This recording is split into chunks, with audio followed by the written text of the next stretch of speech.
pour votre fidélité à notre magazine Question électorale. C'est votre magazine qui vous forme et vous informe en même temps. Vous savez que la RDC a pris l'habitude d'organiser des élections. Nous sommes au 4e cycle électoral. Alors, nous sommes là juste pour vous expliquer, vous montrer l'utilité du vote, afin de mieux choisir vos dirigeants. Aujourd'hui, nous allons donner la parole à un politicien, un éminent homme, un panafricaniste. Il s'agit de M. Norbert Yamba. Comment vous allez? Merci. Déjà, nos meilleurs voeux pour cette année 2023 qui commence bientôt. Pareillement, ça fait énormément plaisir d'être reçu par votre personne. Okay. Le plaisir est partagé, oui. Voilà. Vraiment partagé. Nous sommes là. Voilà. Je crois que nous continuons à nous battre pour que le Congo fonctionne autrement. Oui, ça ira. Il faut rester patriote et puis optimiste à l'évolution de la RDC. Tout à fait. Okay. Tout à fait. Alors, madame, monsieur, avec monsieur Norbert Yamba, nous allons essayer d'analyser, de parler du calendrier électoral. En tout cas, il n'y a plus de doutes, il y aura élection. En 2023, le train de la CENI est déjà en marche avec cette publication du calendrier électoral. Déjà, c'est 24 décembre, on va procéder à l'opération d'enrôlement et d'identification des électeurs. Alors, M. Norbert Yamba, la CENI a déjà fait sa part. Il a publié les calendriers électoraux. Aujourd'hui, ce n'est plus de suppositions, ça devient une réalité parce qu'on va aller à l'identification et à l'enrôlement des électeurs déjà ce 24 décembre. Quelles sont vos impressions par rapport à cela? Bon, mon impression, elle est très bonne. Okay. Elle est très bonne parce que les outils qui doivent servir naturellement d'organiser les élections sont en train d'être mis en place. Okay. Notamment le calendrier électoral. Parce que ce calendrier va permettre l'enrôlement et le déroulement opérationnel de l'ensemble du cycle. Okay. Cependant, j'observe que ce calendrier est très rigoriste. Ok. Comment ça? Très rigoriste, très contraignant. Et certainement, ça nécessite naturellement qu'il y ait inaction en direction de la population. Okay. Quelle doit être cette action? C'est la sensibilisation et la vulgarisation. Okay. Parce que si on ne fait pas la sensibilisation, dès lors qu'on a donné un mois, je ne sais pas, par entité, j'allais dire par province. Oui, par province, oui. On risque d'avoir des gens qui ne seront pas enrôlés. Alors, il faut, au même moment qu'on met en place ces calendriers, c'est au même moment qu'on mobilise les associations, qu'on mobilise les partis politiques, qu'on mobilise les églises, compagnies, etc., de manière à apporter l'information à destination. Encore que les partis politiques s'investissent tous pour que ce calendrier puisse porter des fruits. Okay. Et là, ça nécessite un peu plus de tact, un peu plus d'intelligence politique, d'intelligence technique, et surtout un peu d'humilité dans les chefs des gens de la CENI pour qu'ils ne soient pas perçus comme des adversaires, mais bien au contraire, des techniciens qui permettent que le processus se réussisse. Okay. Et ça, on entend beaucoup. Bon, pour le reste, je pense que c'est un calendrier qui a été mûri et qui est teinté des qualités assez techniques pour lesquelles j'adhère. D'accord. Il faut toujours associer, comme qui dirait, la théorie à la pratique. Tout à fait. Alors, ma question est celle de savoir, est-ce que les conditions sont réunies pour que la RDC organise aujourd'hui les élections en 2023? Est-ce que la CENI n'est pas allée trop vite en besogne? Bon, vous savez, et ça c'est une question pertinente, madame. Les élections, pourquoi faire? Une grande question. Ouais, voilà. Pourquoi après 5 ans, il faut organiser des élections? Alors, maintenant, dans la mémoire collective, les gens souhaiteraient qu'on organise les élections et les gens souhaiteraient qu'on ait des dirigeants. Des dirigeants et les moyens. Mais les gens se posent de moins en moins de questions pour dire qu'est-ce qu'ils feront, ces dirigeants-là. Et est-ce qu'ils ont le temps minimal pour faire mieux de ce que nous entendons? Oui, 5 ans, c'est trop peu? C'est trop peu. Okay. Quand vous prenez, par exemple, un pays comme la France, c'est des millénaires. C'est leur démocratie. Parce que la démocratie que nous utilisons n'est pas la nôtre. Non, non. C'est une démocratie fondamentalement occidentale qui est tirée de des droits gréco-romains ou romano-germaniques. Et donc, nous avons beaucoup d'efforts à faire. Alors maintenant, oui, on élit des hommes et des femmes qui y arrivent, etc. Et faut faire quoi dans 5 ans? Regardez, madame. Oui. On compare le Congo, par exemple, avec la France, ou l'Allemagne, ou même la Belgique, France, les Belgique, pays colonisateurs, etc. oui. Émanant de 5 ans, ok, émanant de 5 ans. Mais quand vous êtes en France, il y a des routes asphaltées, il y a la santé organisée, le logement organisé, tout est organisé. Sans parler de l'emploi. Sans parler de l'emploi, parce qu'ils ont des industries, ils savent embaucher les jeunes gens, ils produisent des richesses, ils font des affectations rationnelles. Mais quand vous venez chez nous, tout est problème. Tout, même les transports, véritable casse-tête. Il faut se battre même, manquer du respect aux gens. L'alimentation, la santé, l'éducation, l'énergie, l'électricité, l'eau, compagnie, etc., les routes, les moyens de transport. Tout est enclavé. Et vous commencez par où? Il faut donc faire des états des lieux. Et quand vous aurez fini les états des lieux, eh bien, donc, il faut commencer la mobilisation des ressources. Et quand vous aurez terminé la mobilisation des ressources, il faut opérationnaliser. Avec quel personnel? Ça vous prend déjà au moins 3 ans. Non, on aura déjà terminé. Les états des lieux prennent 5 ans. Ah ben voilà. Et donc, vous êtes déjà au-delà. En faisant les états des lieux, vous êtes déjà au-delà.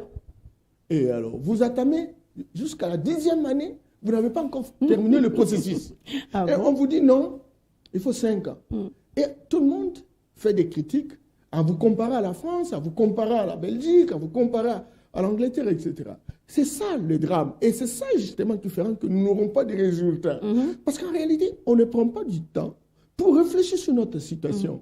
Qu'est-ce qui explique que pendant 62 ans d'indépendance, nous pratiquons la même démocratie, nous pratiquons les élections, mais ça ne donne pas de résultats.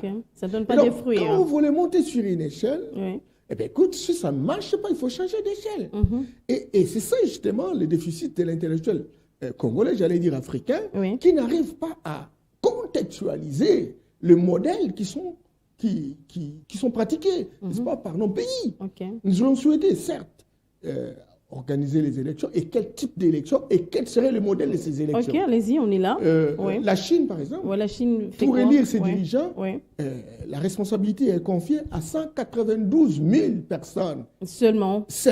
Et c'est eux qui déterminent la politique de la République. Et pourquoi l'exclusion des autres personnes? À 1,5 milliard de personnes. Mais pourquoi on exclut la population? Mais c'est justement, c'est leur modèle. Ils ont inventé ce modèle et vous avez la performance. Et c'est sur base de quelle sélection ces gens-là choisissent les dirigeants? Non, mais en fait, il y a la base. Ce sont les députés. Il y a la base. On choisit des hommes et des femmes. Les députés ne sont pas payés. Ils n'ont pas de salaire, les députés. Oui, c'est du bénévole, on ne peut pas vous choisir un député. On doit choisir, par exemple, Mme Nacha. Elle est journaliste, très professionnelle, etc. Elle gagne bien sa vie. Et c'est lui qui est choisi pour parlementer. Et donc, il n'a aucun intérêt de chercher la corruption, il n'a aucun intérêt de chercher... Il travaille pour la nation, parce qu'il s'est dit que je suis choisi par la nation, alors je dois donner les meilleurs de moi-même. Chez nous, on peut tout vendre, même 4 ou 5 maisons, justement pour être député, de manière qu'on crée des problèmes à l'Assemblée, de manière à se faire payer de manière insolite. Voilà. Et alors, pour produire rien. Parce qu'en réalité, regarde, pendant 5 ans, vous avez des hommes et des femmes qui travaillent, mais qui en réalité ne génère aucun modèle. Oui, aucun modèle. Et nous sommes là en train de pratiquer la même démocratie, on est dans la routine, etc.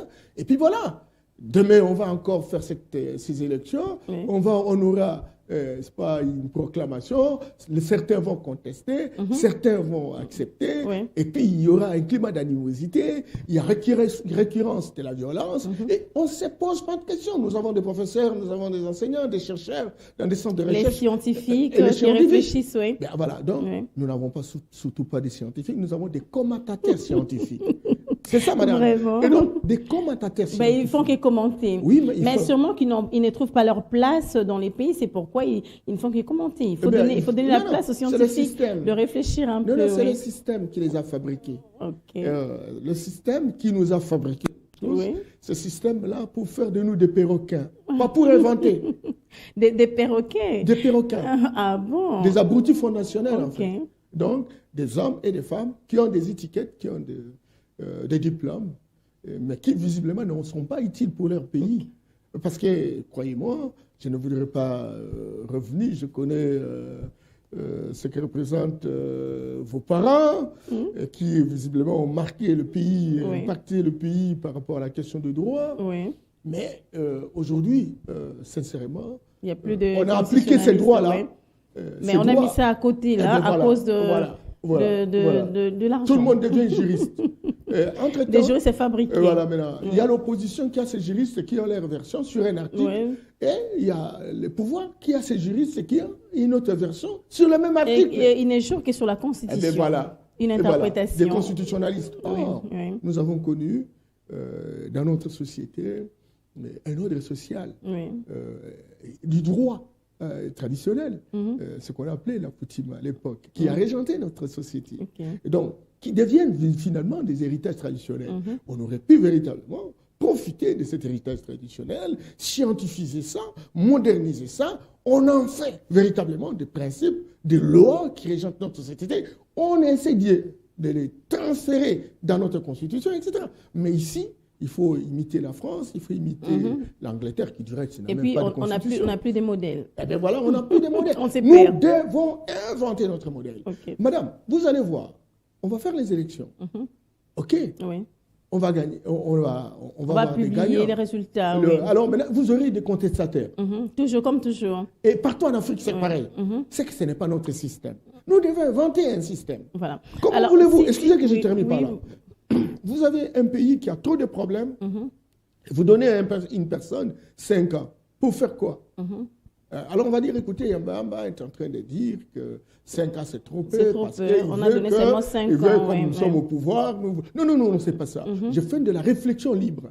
J'ai dit, de quelle manière nous pouvons véritablement photographier notre société, comment nous pouvons avoir des solutions correspondantes, après combien de temps ces solutions doivent être rendues opérationnelles, et quand est-ce qu'on peut prétendre avoir fait la performance. C'est de tout ça. Et quand vous regardez le timing, vous dites, ça ne correspond pas. Il faut augmenter.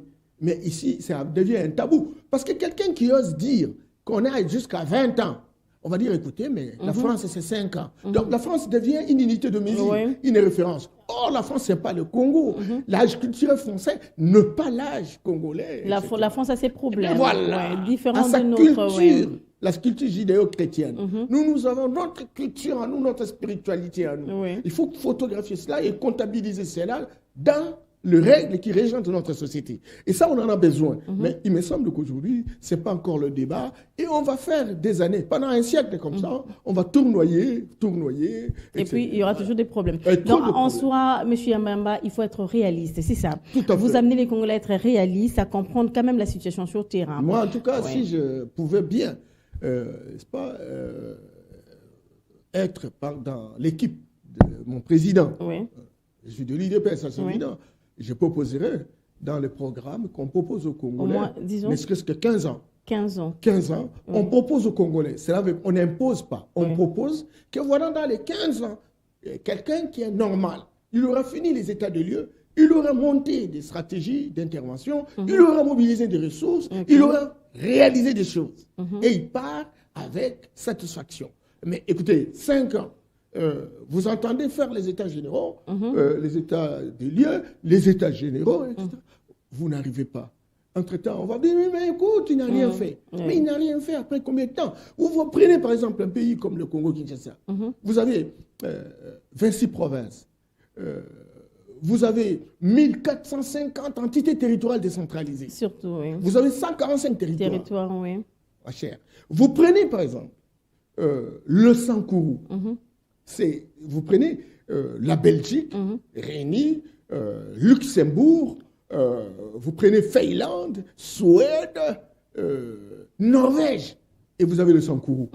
Et alors, vous allez demander à un pays comme ça, le Rwanda, c'est comme le territoire de Lomé, 26 000 km². Mais qui nous tourmente. Eh bien voilà. Donc moi, quand je suis candidat, député national dans les territoires, je fais la même course, même trajet, même rayon que Paul Kagame dont on parle ici. Vous voyez. Donc, ce n'est pas normal que 5 ans puissent suffire pour qu'on puisse véritablement organiser des élections apaisées, légitimes et capables d'avoir des résultats. Et le résultat, c'est la capacité des dirigeants de rendre des services de qualité à la population. C'est ça demande du temps. Il faut qu'on quitte dans les stades d'être un vaste pays, mais de devenir un grand pays, l'RDC. Voilà. Alors, M. Norbert, quand vous étiez en train de parler, une question m'est montée dans ma tête, je me suis dit, pourquoi à chaque fois qu'on organise les élections et qu'il y a publication, on crie toujours à la tricherie? Donc, qu'est-ce que la RDC doit faire pour crédibiliser ces élections? Parce que ce n'est pas le premier cycle. Nous sommes maintenant au 4e cycle électoral. Maintenant, il y a un autre président de la CENI. Ben, cette fois-ci, qu'est-ce que le président Denis Kadima peut faire pour que ces élections soient au moins crédibles cette fois-ci, pour que les gens ne disent pas que non, ces gens ont été nommés et non, ils n'ont pas reçu les élections? Donc, Kadima est déterminé. Ne pas faire ce qui a été fait avant. Moi-même, j'étais candidat. Mais au moment où je venais, on n'avait pas encore terminé la copulation. On a proclamé. On a déjà proclamé. On a déjà proclamé les députés. Sur base de quoi? Vous venez avec vos preuves? Non, c'était des nominations. Alors, ça va revenir. L'UDPS est très pudique, surtout les chefs de l'État. Très crédible, oui. Très pudique. Il sait sauvegarder les apparences. Il y a des gens qui n'ont pas honte. Les ridicules ne tuent pas. Ils posent des actes incontrôlés. Ça, c'est pas l'UDPS. Parce que nous avons un rendez-vous avec l'histoire et les générations futures. Et nous prenons soin des pouvoirs, laisser des traces indélébiles dans le bon sens. Alors, pourquoi les élections font toujours l'objet des tricheries? Il n'y a pas de crédibilité. Voilà. Donc, d'abord, le système n'est pas le nôtre. Et puis bon, on nous embarque tous dans ce système. Entre-temps, chacun veut veut gagner. Et il utilise tous les moyens, et surtout qu'il n'y a pas d'interdiction. Vous arrivez dans un milieu, quelqu'un dit, mais écoute, j'ai dépensé 500 000 $. Mais écoute, mais 500 000 $, vous faites quoi comme travail? Comment? C'est ça aussi. Et alors, même vous dépensez 500 000 $ pour partager l'argent, et il n'y a pas d'interdiction, il n'y a pas de sanction. Et aujourd'hui, je pense, la loi électorale a pris en considération cette état de choses, où on distribue des sacs de sel, de riz, des savons, des sémoules, compagnie, etc. Ça, c'est interdit. Amenez votre projet, amenez votre offre politique. Mais ça, ce n'est pas la mentalité des Quinois, M. Yamba. Bien entendu, mais c'est comme ça. Les Congolais vous écoutent et ils ne comprennent absolument rien. Ils ont besoin beaucoup plus de gestes. On va souffrir pendant longtemps, madame. On dit, papa, ne parlez même pas beaucoup, donnez-nous seulement. On va voir ce qu'on pourra faire de vous. Je vous dis qu'on va souffrir pendant longtemps. Regardez, et il n'y a pas que ça. Ça, c'est les erreurs de la population qui est liée à la mentalité mercantiliste. Vous voyez, cette mendicité nationale qui a élu domicile. Mais il y a d'autres stratégies, madame, qui peuvent aider à ce que l'on puisse ramener la paix après les élections. Je prends par exemple la Suisse. Vous avez l'opposition, vous avez le pouvoir. Et on va aux élections. Qui gagne ne peut pas former un gouvernement s'il n'associe pas naturellement les autres de l'opposition qui n'ont pas gagné. Très bien. Et on met en place un gouvernement d'union. On propose un consensus autour d'une offre politique, d'un projet ou d'un programme qui permette à trouver une solution. Madame, à l'époque d'Étienne Tshisekedi, j'ai été envoyé à Berlin, justement pour apprendre le système électoral allemand. Donc vous êtes un expert. Oui, je suis expert sur cette question. En tout cas, j'ai fait la consultance à 43 pays africains. Très bien. Et par rapport à ça, qu'est-ce que j'ai trouvé? Au niveau, n'est-ce pas, du gouvernement central, c'était le Parti conservateur, c'était à l'époque Madame Angela Merkel. Et puis, est venu au niveau national, bien entendu, le Parti social-démocrate qui aujourd'hui a gagné les élections au niveau national. Et le Parti social-démocrate, les conservateurs ont demandé à plus que travailler avec les partis social-démocrates. Les partis social-démocrates n'étaient pas d'accord. Il dit il faut qu'il y ait l'opposition. Entre-temps, les conservateurs ont pris comme alliés les libéraux. Ils ont formé un gouvernement. Mais au niveau, à l'échelle provinciale, il y a... les conservateurs ont gagné, mais ils n'ont pas la majorité requise. Ils sont suivis par les partis sociaux-démocrates Et puis, les libéraux n'ont pas approché pour donner cette majorité. Et qu'est-ce qui s'est passé? Les conservateurs ont fait une alliance au niveau provincial, à Airfit, avec les sociodémocrates qui sont en rivalité avec au niveau national. Et ils ont mis en place un gouvernement. Alors, qu'est-ce qui se passe, madame? Les opposants, l'opposition, on leur donne 25% du budget au niveau de l'Assemblée. 25%. 25%. Au moins, ça y fait une opposition rationnelle. Parce qu'en réalité, un député a besoin d'avoir son directeur de cabinet, a besoin d'avoir ses assistants, a besoin d'avoir un local où il réfléchit pour produire, a besoin également de recruter des consultants pour l'aider dans tel ou tel secteur. Ça, un député national. Un député national. Mais si c'est là, ne sait pas s'il y a Non, mais ici, on est trop alimentaire. C'est ça le grand problème. Et donc, à ce moment-là, quand un député, c'est un homme respectable parce qu'il est revêtu, il a un budget, il a une subvention, et il est au Parlement, il se fait respecter. Ce n'est pas le député qui va aller mendier, négocier avec le ministre, parce qu'il y a mention, etc., de défiance, et le ministre donne un peu d'argent. Si vous ne donnez pas, en tout cas, là, on vous balance. On vous balance. Directement. Alors maintenant, et c'est là justement, madame, que je suis tout petit peu inquiet de l'élite politique, surtout intellectuelle, qui finalement forme ce qu'on appelle la commission PAJ, qui aurait pu apporter naturellement des innovations par rapport à la loi électorale. On ferait, œuvre-t-il, en mettant en place cet arrangement institutionnel innovante. Ce sont des stratégies quand même qu'on doit adopter. Voilà. Donc, ça, on n'en trouve pas. On est dans la routine qui gagne. Or, vous savez, chez nous, quelqu'un a dépensé l'argent. Il est là, justement, pour participer. Parce qu'en réalité, du fond du cœur, les gens ne sont pas déterminés pour reconstruire le pays. La plupart des personnes sont des hommes et des femmes qui cherchent à s'enrichir. Alors maintenant, comment je vais gagner ma vie son argent, et voilà, ils se retrouvent sans rien. Entre-temps, aucun mécanisme institutionnel ne permet son intégration. Vous avez des ennemis presque. Et vous sortez de la politique tête vide, vous n'avez rien dans la tête là. Voilà. Et donc, madame, tous ces éléments auraient pu véritablement servir le député à réfléchir pour mettre en place un arrangement institutionnel qui permette à ce qu'on puisse apaiser davantage. Il me semble que tel n'est pas le cas.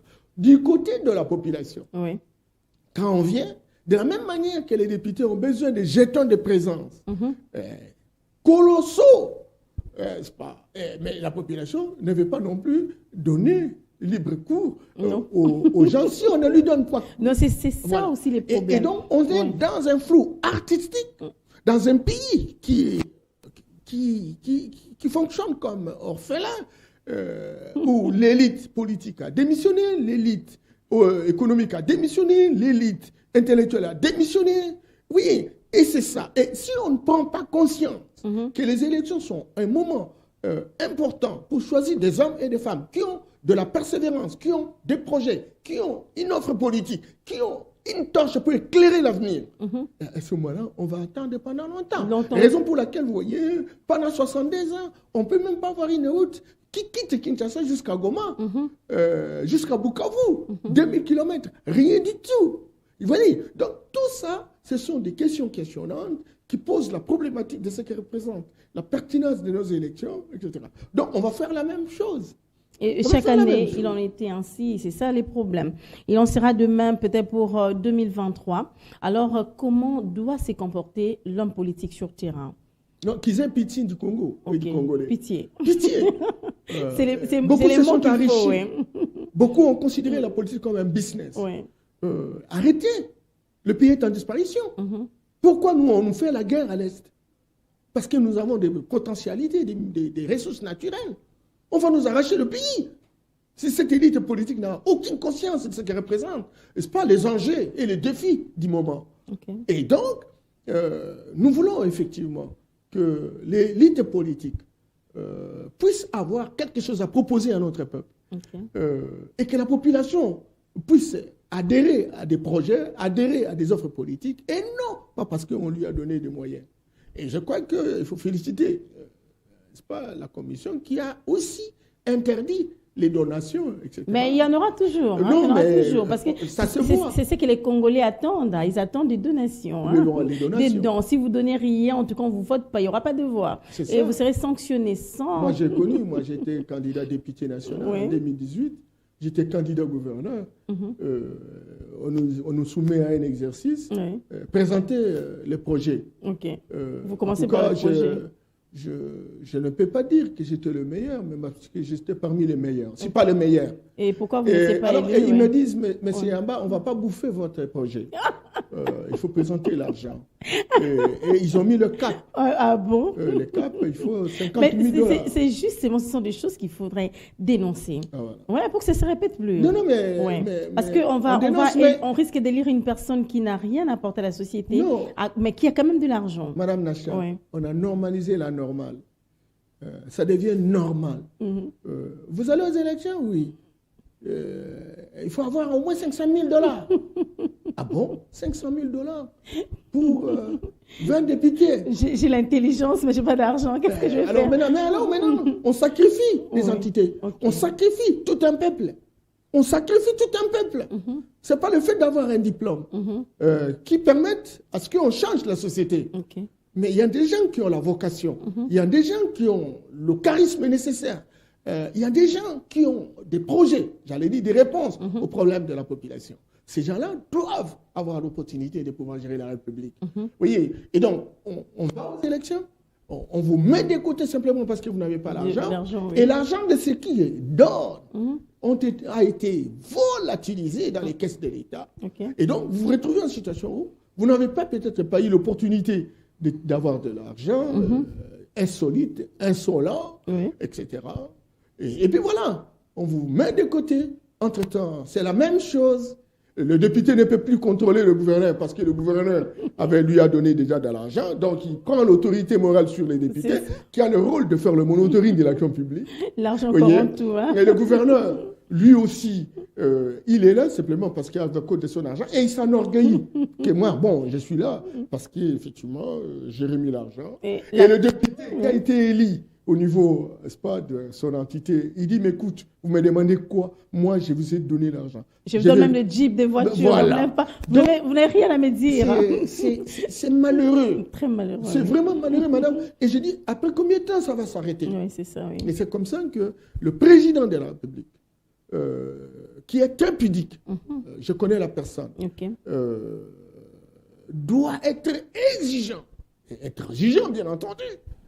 Pour que les lois qui ont été votées, qui interdisent les donations, qui interdisent la corruption, soit en application. Soit d'application. Oui.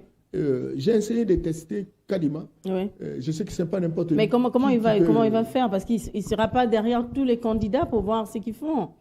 Non. Je dis Kadima, j'ai comme l'impression que ce qu'on va trouver comme résultat, c'est ce qui sera le vrai résultat. Blague à la poubelle. Il sera vraiment honnête. Oui.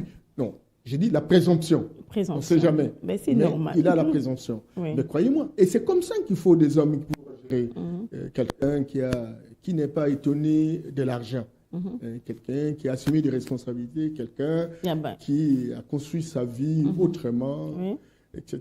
Et il a besoin qu'il soit respecté. Sa crédibilité puisse traverser les frontières. Et donc, il est capable de travailler dans ce sens-là. Et il faut que les candidats travaillent durement. Parce que ceux qui pensent qu'ils vont corrompre, ceux qui pensent qu'on va les nommer, ça ne sera pas le cas. Surtout pas Tshisekedi n'acceptera pas cet exercice. On a vu ça dans le gouvernement, on a vu ça, on a vu le travail de l'IGF, donc ce qui prouve qu'il y a au moins un changement en RDC. Bien entendu. M. Yambamba, on ira aux élections sans l'Est, c'est ça?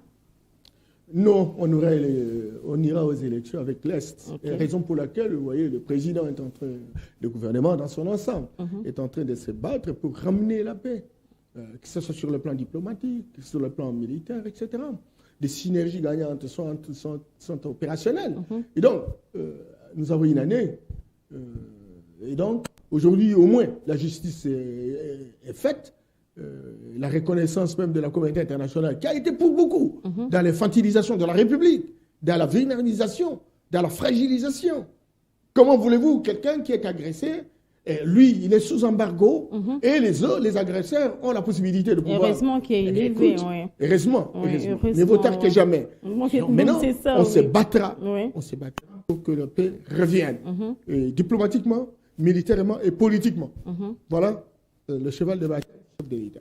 Alors, messieurs et mesdames, nous sommes arrivés presque à la fin de notre magazine.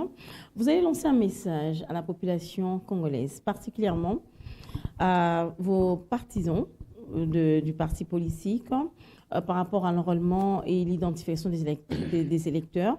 C'est vrai, on ira aux élections, mais si les gens ne s'enrôlent pas, parce que j'aimerais savoir, dites-moi un peu pourquoi s'enrôler, parce que nous sommes à quelques jours de l'enrôlement, pourquoi s'enrôler? Donc, expliquez un peu à la population, parce qu'au moins, les gens ne comprennent pas pourquoi s'enrôler. C'est pour avoir une carte d'électeur, juste avoir une identité. Pourquoi s'enrôler? Et vous allez lancer aussi votre message. Merci beaucoup, madame. Il faut reconnaître que l'organisation des élections, la préparation aux élections, se fait le premier jour après la proclamation. Et les acteurs politiques s'organisent, se préparent pour les élections. En derrière chaque parti politique est habilité à aller aux élections. Ça, c'est un fait. Malheureusement, beaucoup se souviennent le jour où on est en plein enrôlement. Que cela ne tienne. Je voudrais simplement dire qu'aujourd'hui, notre peuple, où qu'il se trouve, clair, on n'a pas de logement, on n'a pas de travail, on n'a pas l'électricité, on n'a pas l'eau, on n'a pas de routes, on n'a pas de moyens de transport, on ne sait pas se faire soigner, on ne sait pas envoyer les enfants à l'école, il n'y a pas de sécurité. Tous les problèmes qui assiègent la population. Ces problèmes-là sont de la responsabilité des dirigeants de la République. C'est que nous élisons. Eh bien bon, pour élire, on n'élit pas n'importe qui. Pas parce qu'il vous présente un diplôme alléchant. Pas parce qu'il vous présente l'argent. Pas parce qu'il est beau, comme j'ai entendu parler certains. Tel est beau, il est mannequin, il faut le lire. C'est pas ça. Vraiment. C'est pas ça qui va changer le pays. Ce qui va changer le pays, c'est que ceux qui aujourd'hui sont confrontés à des problèmes doivent choisir des hommes et des femmes qui ont la présomption de faire des choses. Alors, de faire des choses de qualité. Mais comment arriver, naturellement, à choisir ces gens-là si vous n'êtes pas en mesure d'apporter votre voix? Or, pour apporter votre voix, vous avez besoin de vous enrôler. Vous pouvez être Congolais. Si vous ne vous êtes pas enrôlé, vous ne pouvez pas voter. J'entends les gens dire, écoutez, non, on est fatigué avec les élections, nous, on ne s'enrôle pas, on ne va pas. Ouais. Écoutez, arrêtez. Vous êtes en train de vous ligaturer, vous êtes en train de vous ligoter, vous êtes en train de vous emprisonner. Parce que votre situation ne changera pas. Mais votre voix, une seule, peut servir à quelque chose, en pouvoir choisir quelqu'un qui mérite de pouvoir faire le travail. Et donc, le premier pas, qui est le plus long, c'est l'enrôlement. Donc, si les gens ne s'enrôlent pas, c'est fini, on est foutu à la merde. On remet en question l'avenir des générations futures. Et l'histoire va nous coller à la peau toute la vie parce qu'on ne s'est pas enrôlé pour choisir des hommes et des femmes qui sont capables de relever le défi. Et donc, il faut vous enrôler. Et là, je demande, naturellement, à tous mes compatriotes, que ce soit de l'IDPS, mon parti, que ce soit d'autres partis politiques, que ce soit des indépendants, c'est le moment de pouvoir transformer notre pays. Non seulement en ayant des offres, mais aussi en demandant à tous les Congolais d'aller se faire enrôler. Et dans l'enrôlement, on va choisir des hommes et des femmes dignes de considération qui peuvent véritablement apporter des innovations qui vont dans le sens de faire fonctionner le pays autrement. Ça, c'est très important. Mais faire autrement, ça serait l'ère démagogique. Et c'est pitoyable pour une classe politique polluée. Merci beaucoup, M. Norbert Yamba, d'avoir répondu à notre invitation. Merci. C'était un plaisir pour moi d'être en face d'un panafricaniste et l'expert électoral. Oui. C'était un plaisir de partager avec vous. Les panafricanistes vont donner un autre modèle d'élection. C'est ça. Cette élection-là, elle est fondamentalement occidentale. Vous avez du pain sur la planche, essayez de vous mettre, vous asseoir, écrire quelque chose. J'écris. Votre voix sera peut-être entendue dans les futurs. J'écris. Le livre sort. La puissance de l'impuissance est restaurée. L'Afrique en marche, une nouvelle voie. Ça sort bientôt. Il faut aussi vulgariser cela. Hein. Oui, tout à fait. Dans les générations futures. C'est pourquoi je viens ici. Bonne chance. Merci beaucoup d'avoir répondu à toutes nos questions, Monsieur Yamba Norbert. Madame, Messieurs, j'ai eu l'insigne honneur de recevoir pour vous Monsieur Yamba Norbert, qui est cadre de l'UDPS, panafricaniste, expert électoral. Vous avez suivi son intervention, comment il a essayé de lancer un appel à la population congolaise d'aller s'enrôler massivement.